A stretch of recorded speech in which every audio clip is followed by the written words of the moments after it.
Chapter 1. Arrival. An ordinary young man was on his way from his hometown of Hamburg to Davos Platz, in the canton of Graubünden. It was the height of summer, and he planned to stay for 3 weeks. It is a long trip, however, from Hamburg to those elevations too long, really, for so short a visit. The journey leads through many a landscape, uphill and down, descends from the high plain of southern Germany to the shores of Swabia's sea, and proceeds by boat across its skipping waves, passing over abysses once thought unfathomable. From there the path, which until now has followed grand, direct routes, turns choppy. There are stopovers and formalities. At Rorschach, a town in Swiss territory, you reboard a train that takes you only as far as Landquart, a small station in the Alps, where you must change trains again. After standing for a while in the wind, gazing at a rather uncharming landscape, you climb aboard a narrow-gauge train, and the moment the small but uncommonly sturdy engine pulls out, the real adventure begins, a steep and dogged ascent that will never end, it seems. The station at Landquart lies at a relatively low altitude, but now your route takes you on a wild ride up into real mountains, along tracks that squeeze their way between walls of rock.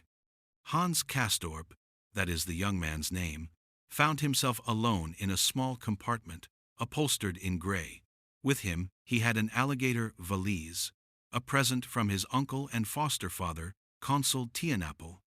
Since we are naming names here, a rolled-up plaid blanket, and his winter coat, swinging on its hook.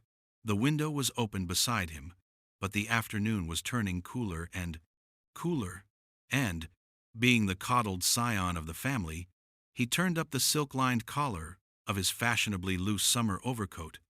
On the seat beside him lay a paper-bound book entitled Ocean Steamships, which he had perused from time to time earlier on his trip, but which now lay neglected, the cover dirtied by soot drifting in with the steam of the heavily puffing locomotive. 2 days of travel separate this young man, and young he is, with few firm roots in life, from his everyday world, especially from what he called his duties, interests, worries, and prospects separate him far more than he had dreamed possible as he rode to the station in a hansom cab. Space, as it rolls and tumbles away between him and his native soil, proves to have powers normally ascribed only to time. From hour to hour, space brings about changes very like those time produces, yet surpassing them in certain ways. Space, like time, gives birth to forgetfulness, but does so by removing an individual from all relationships and placing him in a free and pristine state. Indeed, in but a moment it can turn a pedant and Philistine into something like a vagabond. Time, they say, is water from the river Lethe, but alien air is a similar drink, and if its effects are less profound, it works all the more quickly. And Hans Castorp experienced much the same thing. He had not planned to take this trip particularly seriously, to become deeply involved in it.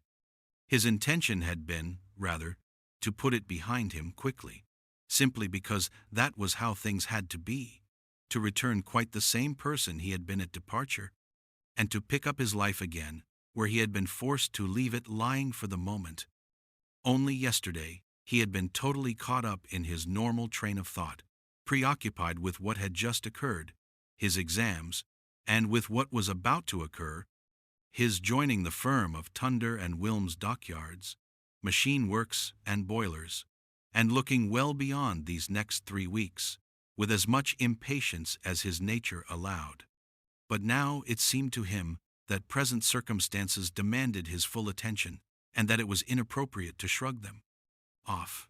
Being lifted like this into regions whose air he had never breathed before, and whose sparse and meager conditions were, as he well knew, both unfamiliar and peculiar, it all began to excite him, to fill him with a certain anxiety. Home and a settled life not only lay far behind, but also, and more importantly, they lay fathoms below him, and he was still climbing. Hovering between home and the unknown ahead, he asked himself how he would do up there. Was it unwise and unhealthy, perhaps, for him, born only a few feet above sea level and accustomed to breathing that air? To be suddenly transported to such extreme regions without spending at least a few days someplace in between? He wished he had already reached his goal, because once you were up there, he thought, you lived just as people did everywhere, instead of having the climb constantly remind you of how unsuitable these precincts were. He looked out. The train was winding through a narrow pass. You could see the forward cars and the laboring engine emitting great straggling tatters of brown, green, and black smoke. Water roared in the deep ravine on his right. Dark pines on his left struggled up between boulders toward a stony gray sky. There were pitch-black tunnels, and when daylight returned, vast chasms were revealed, with a few villages far below. These views closed again, too, and were followed by new passes with patches of snow left in clefts and crevices. The train pulled into dingy little stations and backed out again on the same set of tracks, confusing your sense of direction until you no longer knew whether you were heading north or south. Magnificent vistas opened onto regions toward which they were slowly climbing, a world of ineffable, phantasmagoric alpine peaks, soon lost again to awestruck eyes as the tracks took another curve. Hans Castorp thought about how he had left hardwood forests far below him, and songbirds too, he presumed, and the idea that such things could cease, the sense of a world made poorer without them, brought on a slight attack of dizziness and nausea, and he covered his eyes with his hand for a second or two. This passed. He realized that their climb was coming to an end, that they had taken the crest. The train was now rolling more comfortably along the level floor of a valley. It was almost 8 o'clock, but still daylight. A lake appeared in the distant landscape. Its surface was gray, and from its shores, black pine forests climbed the surrounding slopes, grew thinner toward the top, and gave way at last to bare, fog-enshrouded rock. They stopped at a little station, Davosdorf. As Hans Castorp learned, when someone outside shouted the name, he would be at journey's end shortly. And suddenly, right beside him, he heard his cousin Joachim Ziemsen saying in an easygoing Hamburg voice, "Hello there. This is where you get off." And when he looked out, there on the platform below his window stood Joachim, wearing a brown ulster but no hat of any sort, and looking healthier than ever. He laughed and said again, "Come on, get off. Don't be shy." "But I'm not there yet," Hans Castorp said, dumbfounded, keeping his seat. "Sure you are. This is Davosdorf. The sanatorium's closer from here. I've got a carriage. Hand me your things." And with a laugh that betrayed his confusion and excitement at having arrived and seeing his cousin again, Hans Castorp lifted out his valise and winter coat, his plaid blanket roll plus cane and umbrella, and finally ocean steamships. Then he ran along the narrow corridor and jumped down onto the platform for a proper and more or less personal greeting, though this was done without any exuberance.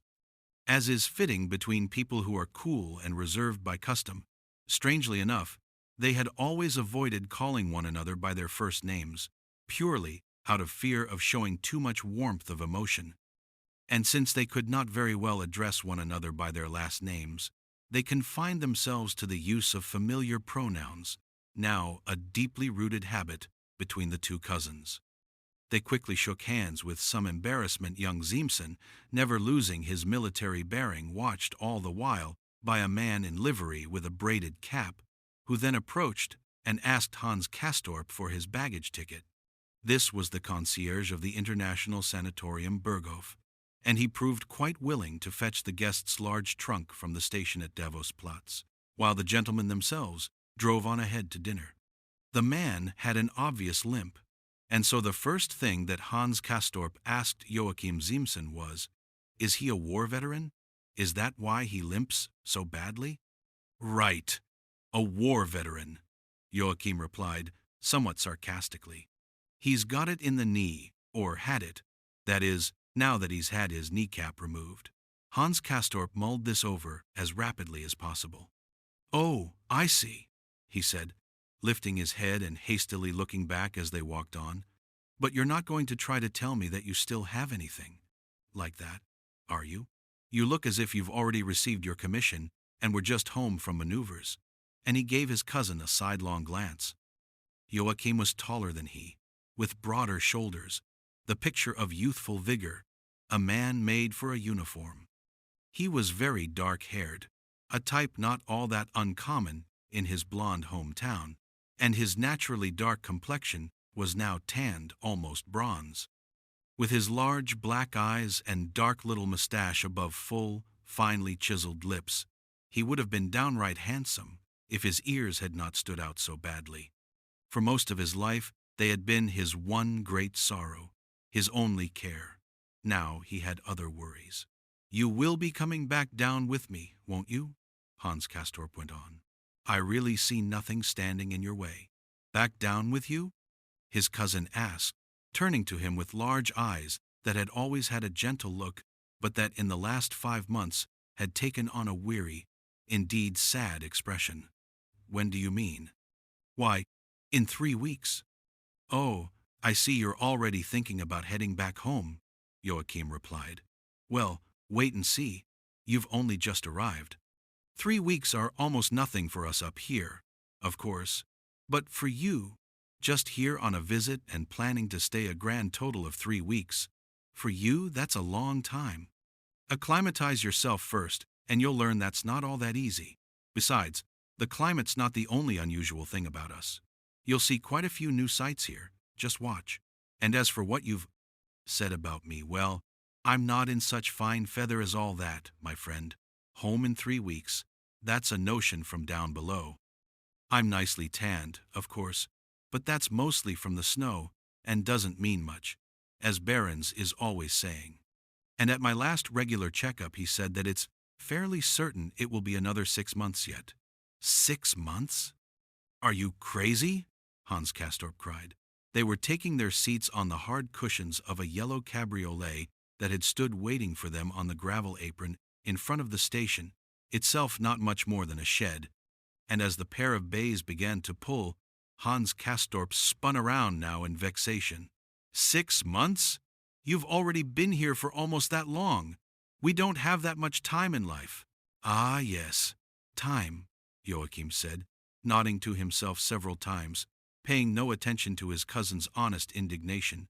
"You wouldn't believe how fast and loose they play with people's time around here. 3 weeks are the same as a day to them. You'll see. You have all that to learn," he said.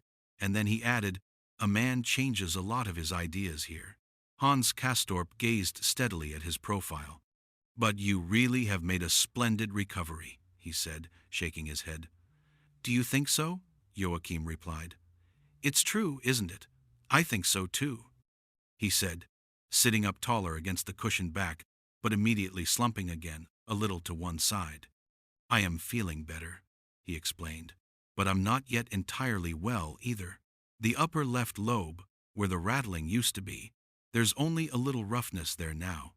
It's not so bad, but the lower lobe is still very rough, and there are also sounds in the second intercostal." "How learned you've become," Hans Castorp said. "Yes, a fine sort of learning, God knows. I would gladly have unlearned it all on active duty," Joachim retorted.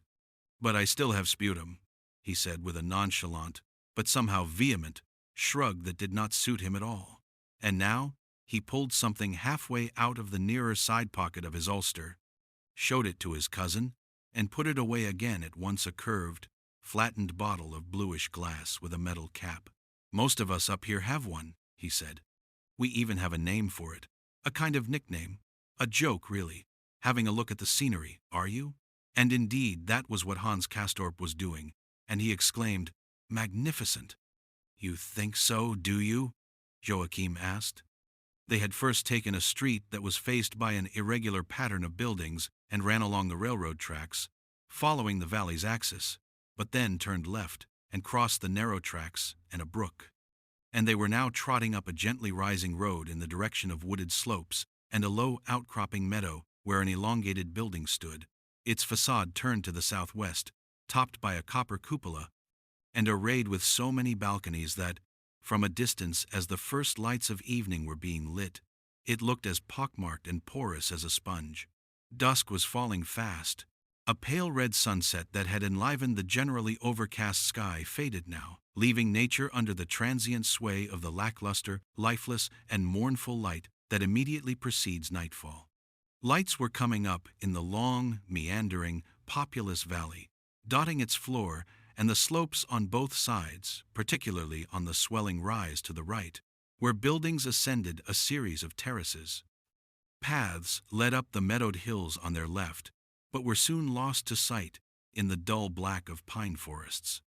Behind them, the mountains in the more distant background, where the valley tapered to an end, were a sober slate blue. Now that the wind had picked up, the evening had turned noticeably cooler. No, to be quite frank, I don't find it that overwhelming, Hans Castorp said. Where are the glaciers and snow-capped towering peaks? Seems to me the ones here aren't all that high. Oh, they're high all right, Joachim replied. You can see the tree line almost everywhere. It's really quite clearly defined. The pines come to an end, then everything else, the end, then rocks, as you can see. And over there, to the right of the Schwarzhorn, on that jagged peak there, is a glacier for you. Can you still see the blue? It's not that big, but it's a textbook glacier, the Scaletta Glacier. And there's Piz Michel and Tinsenhorn in that gap. You can't see them from here, but they're always snow-covered, year-round. Eternal snow, Hans Castorp said. Right, eternal, if you like. And they're all very high. But we're dreadfully high up ourselves, keep that in mind. 5,300 feet above sea level. So you don't notice the difference in height that much. Yes, it was quite a climb. Certainly had me scared, let me tell you. 5,300 feet. Why, that's over a mile high. I've never been this far up in my whole life. And in his curiosity, Hans Castorp took a deep breath, testing the alien air. It was fresh, that was all. It lacked odor, content, moisture. It went easily into the lungs and said nothing to the soul. Excellent, he remarked politely.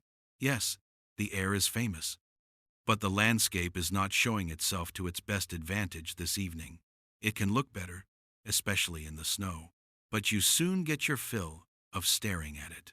Believe me, all of us up here have definitely had our fill of it, Joachim said, and his mouth wrenched in an expression of disgust that seemed both exaggerated and out of control, and once again it did not suit him. You're talking so strangely, Hans Castorp said. Strangely, am I? Joachim asked, turning to his cousin and looking worried somehow. No, beg your pardon. It just seemed that way to me for a moment or so, Hans Castorp hastened to say. But what he really meant was that the phrase, us, up here, which Joachim had used 3 or 4 times already, somehow made him feel anxious and queer. Our sanatorium lies at a higher altitude than the village, as you can see, Joachim continued. 150 feet. The brochure says 300, but it's only half that. The highest of the sanatoriums is Zauberberg. Across the way, you can't see it now. They have to transport the bodies down by bobsled in the winter, because the roads are impassable. The bodies! Oh, I see. You don't say, Hans Castorp cried. And suddenly he burst into laughter, a violent, overpowering laugh that shook his chest and twisted his face, stiffened by the cool wind, into a slightly painful grimace. On bobsleds, and you can sit there and tell me that's so calm and cool? You've become quite the cynic in the last 5 months. That's not cynical at all, Joachim replied with a shrug. Why do you say that? It doesn't matter to the bodies. All the same, it may well be that we do get cynical up here. Behrens is an old cynic himself, a regular brick, by the way. An old fraternity man and a brilliant surgeon. You'll like him, seems to me. And then there's Krokowski, his assistant, a very savvy character. They make special note of his services in the brochure. He dissects the patient's psyches. He what? Dissects their psyches? That's disgusting. Hans Castorp cried, and now hilarity got the better of him. He could no longer control it. Psychic dissection had finished the job, and he bent over and laughed so hard that the tears ran out from under the hand with which he had covered his eyes. Joachim laughed heartily, too. It seemed to do him good. And so the two young men were in fine good humor as they climbed down from their carriage, which had borne them at a slow trot up the steep loop of the driveway to the portal of the International Sanatorium Berghof.